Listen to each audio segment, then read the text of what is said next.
Saya mau nyekar ke eyang saya. Kebetulan hari ini ada nyadran ageng dari Trah Pilang Payung ini, makam Pilang Payung. Jadi bagaimana nanti ceritanya? Ayo ikut.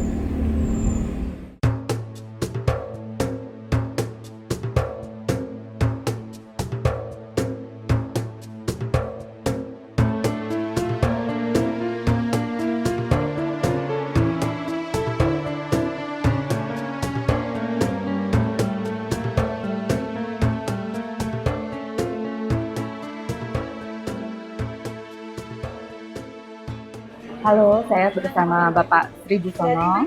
Selamat siang Pak Sri. Pak Sri bisa menjelaskan apa nyadran itu apa? Karena dari generasi saya ke bawah-bawah itu mungkin banyak yang belum paham Pak. Ya. Oke, saya tidak bicara definisi ya, tapi bicara substansi yang benar. Jadi saya sejak balita sudah derek yang Tumenggung Surodipto. Kebetulan pada saat itu adalah menjadi sesepuh yang diserai mengelola makam ini. Dan beliaulah yang mendirikan yayasan untuk pertama kali dengan partner kerja pada satu yang Raden Tumenggung Notonegoro. Karena fisiknya beliau yang ini sudah mundur, makanya yang Notonegoro melanjutkan menghubungi notaris dan lain sebagainya. Tetapi tradisinya nyadran ini pada hakikatnya adalah campuran antara tradisi Jawa Nyekar itu kan nggak ada ya di agama. Tapi itu sesuatu yang baik dilanjutkan. Tetapi intinya sadranan keluarga ini adalah kita mendoakan arwah orang tua, leluhur dan lain sebagainya secara bersama-sama. Ketika acara kebersamaan nyadran itulah atau berdoa bersama itulah yang menjadikan pengikat kita bahwa kita itu satu keluarga, satu hidup, yaitu kita semua adalah anak turunnya Kanjeng Raden Tumenggung Kartowiryo yang ada dimakamkan di Kedung. Ini cikal bakal yang pertama kali dimakamkan.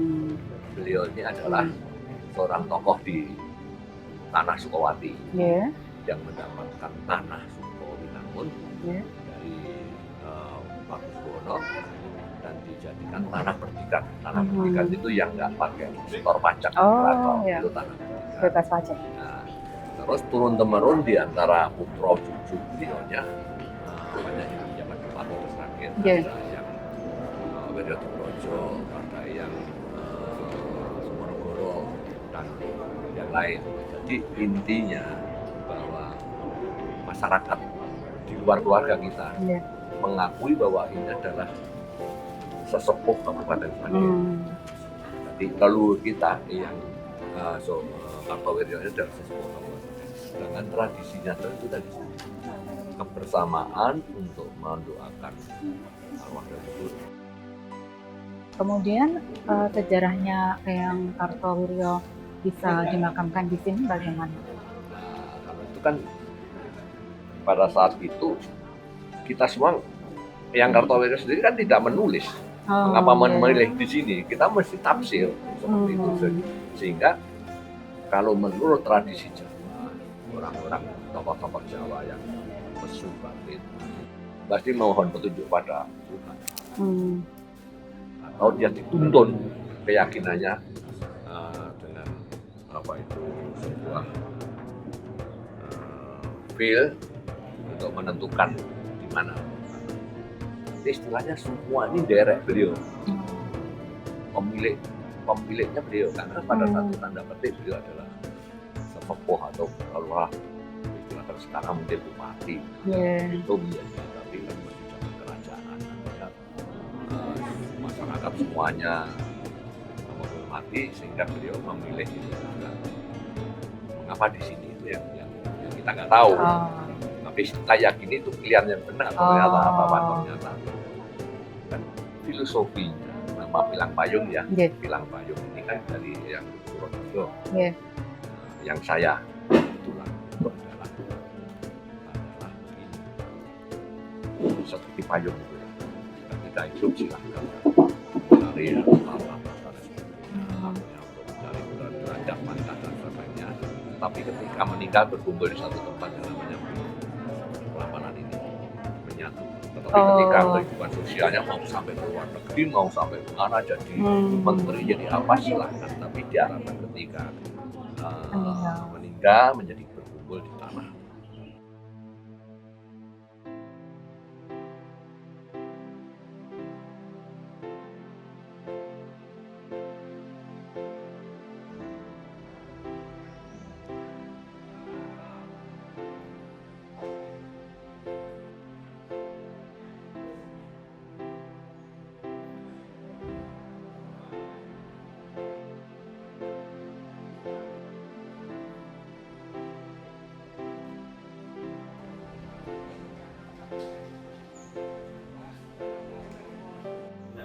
Kami jelaskan kepada putra wayah yang generasi sekarang kemungkinan tidak paham leluhur kita itu berasal dari mana ya.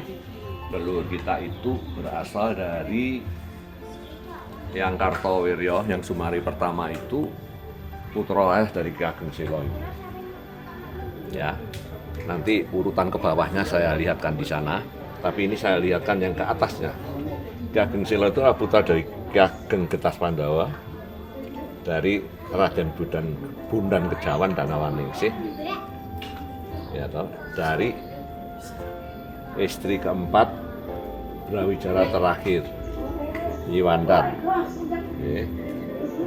Ini yang sampai ke Ageng Sila. Terus di sini itu ada alur terah besar, menantunya Eyang Kartowiryo itu juga dari terah Brawijaya, tetapi dari terah Mataun. Ini ya, tidak saya rinci satu persatu. Di sini terah Mataun, artinya dari terah Mataun dan Ki Ageng Sila yang dari satu pusat dari Brawijaya terakhir itu lanjutnya Mbak. Lanjutnya ke sini. Nah, ini yang Kartowiryo Cikal Bakal Pasarian Prambanan yang Sumari di Gedong Gede ini naiknya ke atas ini. Putra dari Rangga Kartoyuda, di mana ibu Raden Nganten Rangga Kartoyuda itu ada Sumari di sini. Di dulu nama-nama nunggak semi istilahnya Rangga Kartowiryo 3, 2, 1. Sudah di sini juga ada nama Kartowiryo. Artinya ini nunggak semi. Rangga Bagus, Nyai Rangga Suta, Nyi Ageng Lurung Tengah ini putra Ki Ageng Sila.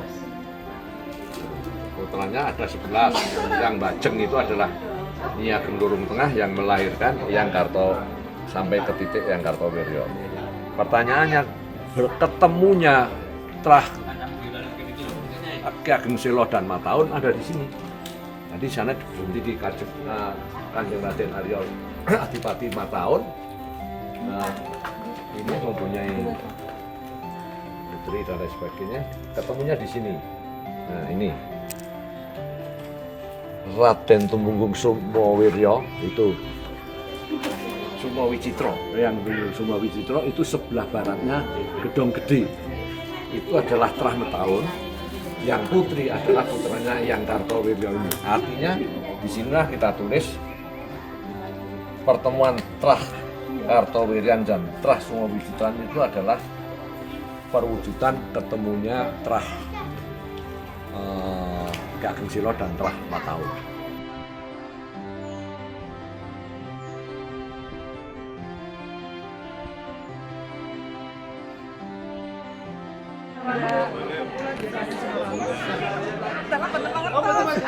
Cucu ipun Eyang Patmo, Eyang Dwijo, Eyang Patmo, dia Darpo Pranoto.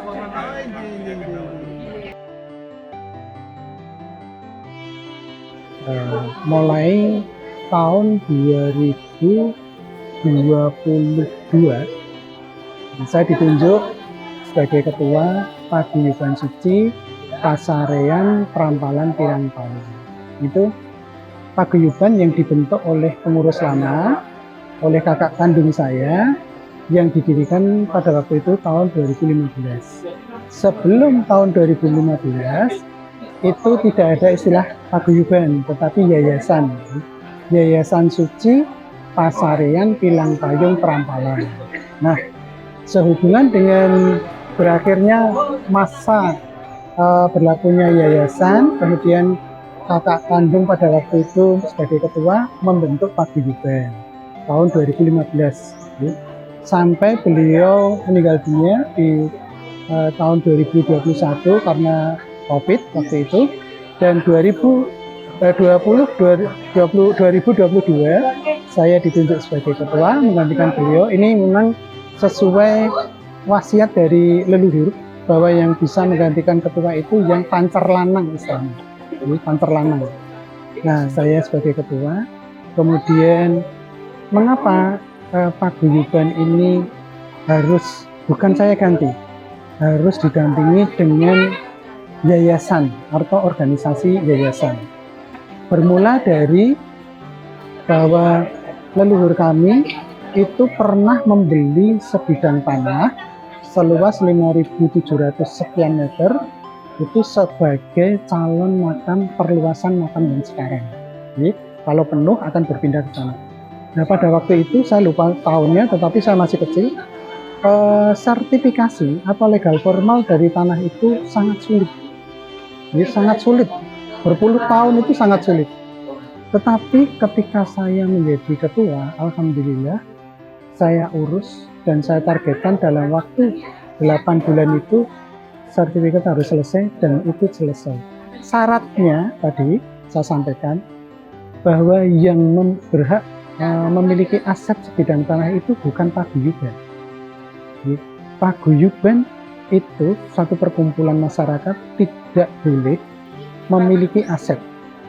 Maka saya perlu membentuk yayasan, karena yang boleh memiliki aset itu hanya 3 badan hukum. Yang pertama yayasan, yang kedua perseroan terbatas, yang ketiga koperasi. Nah, di sini saya membentuk yayasan. Yayasan saya bentuk, saya beri nama mirip paguyuban, hanya berubah tempat, yaitu Yayasan Suci Pasarean Pilang Payung Prampalan. Sesuai dengan kegiatan leluhur, itu hanya sadranan saja di pertengahan bulan Ruah. Biasanya kami jatuhkan di hari Minggu, gitu ya. Untuk acara lain mengumpulkan keluarga itu tidak ada. Jadi masing-masing keluarga itu mempunyai paguyuban sendiri di kota, dan itu diadakan sendiri menurut kebutuhan mereka. Jadi, yang dikumpulkan di makam ini, di pasaran ini tidak ada selain sadranan. Yang pertama, terus terang kami memanfaatkan teknologi yang ada ini. Sekarang ada aplikasi WhatsApp. Nah, dari situ kami mencoba menghidupkan kumpulan keluarga. Kalau itu bisa diistilahkan terah keluarga masing-masing untuk dihidupkan. Nah, seperti yang waktu saya kemarin pertama kali menjadi ketua itu, yang saya ketahui di Sragen ada. Namun memang sekarang di Sragen mulai pasif. Kemudian di Solo ada, di Semarang ada, di Jakarta pun ada. Dari mereka saya himpun di dalam satu grup WhatsApp.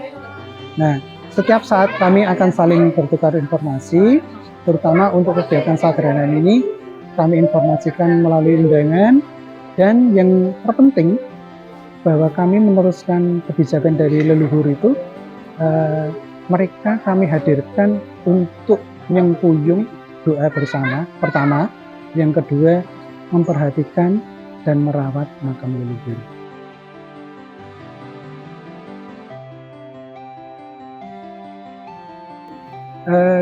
Kami hanya untuk menyingkat waktu pertama, yang kedua menghemat dana. Itu untuk kepanitiaan kami buat sama. Hanya saja setiap selesai sadranan ini kami pasti ada evaluasi. Jadi setiap saat pasti ada evaluasi. Yang ini misalnya kekurangan pada saat ini, insya Allah tidak akan kami ulangi di masa depan. Dan setiap saat memang ditemukan hal-hal yang kurang, itu wajar. Tetapi itu tadi panitia kami tetap, yang terpenting mereka tahu persis apa kewajiban untuk itu. Saya punya PR besar, dan ini memang diamini oleh sesepuh-sesepuh. Yang utama itu karena perkembangan zaman dan informasi tentang suatu keyakinan. Jadi sekarang bisa kita lihat, bisa kita saksikan sendiri keyakinan generasi sekarang itu terhadap tradisi-tradisi itu sudah berkurang, termasuk tradisi sadran. Gitu ya. Nah, harapan kami orang-orang tua itu, kami selaku orang tua dan saudara-saudara itu bersedia untuk menuturkan kembali hal-hal yang bersifat tradisi, tetapi tidak menyalahi aturan agama. Gitu ya. Jadi kalau kita ke makam, bukan kita nyuwun sesuatu, tetapi kita justru berdoa atau bersedekah, kesempatan bersedekah kita di sini, kemudian bertemu keluarga, menyambung tali silaturahim, kemudian kita juga artinya membangun suatu komunikasi yang lebih baik lagi di antara keluarga besar. Harapan saya seperti itu, tidak hanya di dalam generasi yang sekarang, tetapi generasi milenial, Gen Z dan sebagainya, ya, supaya mereka paham bahwa nguri-nguri makam leluhur yang pernah berjasa pada kita itu menurut saya gak perlu.